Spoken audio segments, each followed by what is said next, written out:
বাবর ভাই শুধু আওয়ামী লীগের আতঙ্ক না, বাবর ভাই ছিল আওয়ামী লীগের যে প্রভু, ভারতের আতঙ্ক।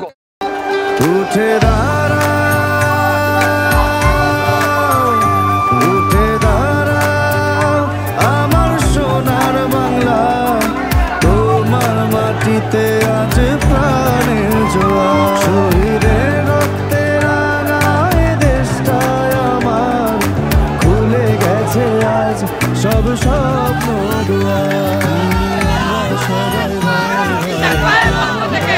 আজকে মহান আল্লাহ তাআলার অশেষ রহমতে উনি মুক্তি পেয়েছেন। ওনার বিরুদ্ধে সকল আনিত অভিযোগ মিথ্যা প্রমাণিত হয়েছে, কিন্তু এই 18 বছর যে ওনার জীবন থেকে চলে গিয়েছে সেটা কে ফেরত দিবে?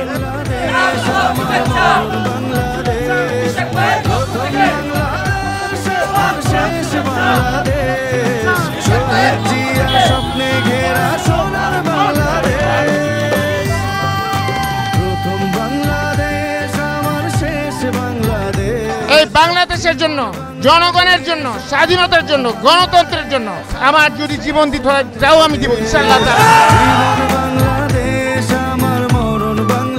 বাংলাদেশের আমার দেশ, সবার আগে বাংলাদেশ।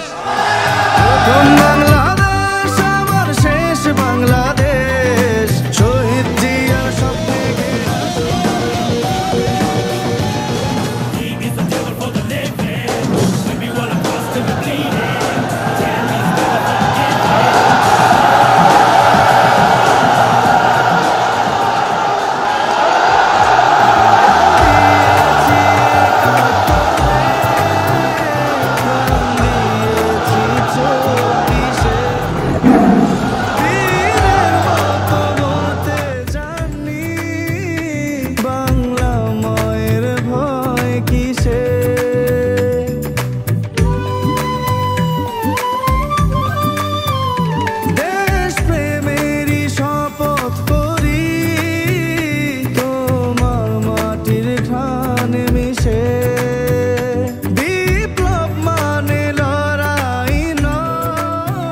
বাবর ভাই শুধু আওয়ামী লীগের আতঙ্ক না, বাবর ভাই ছিল আওয়ামী লীগের যে প্রভু, ভারতের আতঙ্ক। 7 সিস্টার নামে 7টা অঙ্গরাজ্য আছে, সেইগুলা সহ এগুলা আমাদের, আপনারা জানেন যে চিকেন নেক নামক একটা জায়গা আছে, এটার ভিতর দিয়ে তাদের এগুলো সব আসা যাওয়া করতে হয়।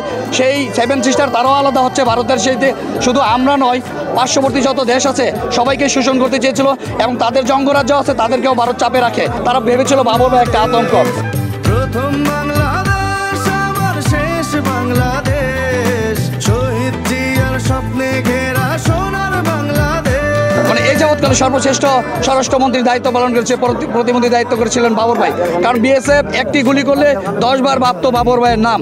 আজকে থেকে মোদি এবং তাদের পররাষ্ট্রমন্ত্রী যারা আছে তাদের কি অবস্থা হবে, স্বরাষ্ট্রমন্ত্রীর কি অবস্থা হবে আমরা জানি না। তবে বাবর ভাই একটা আতঙ্ক, ভারতের আতঙ্ক। প্রকৃত পক্ষে যিনি মুক্তিযোদ্ধা বলেন, দেশপ্রেমিক বলেন, সেটা বাবর ভাইকে ধরতে পারেন। আমি এই যাবৎকালে 1 নম্বর রাখবো।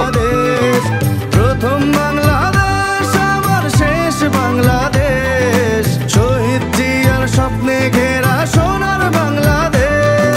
বাংলাদেশ বাংলাদেশ বাংলাদেশ, বাংলাদেশ বাংলাদেশ বাংলাদেশ, বাংলাদেশ বাংলাদেশ বাংলাদেশ।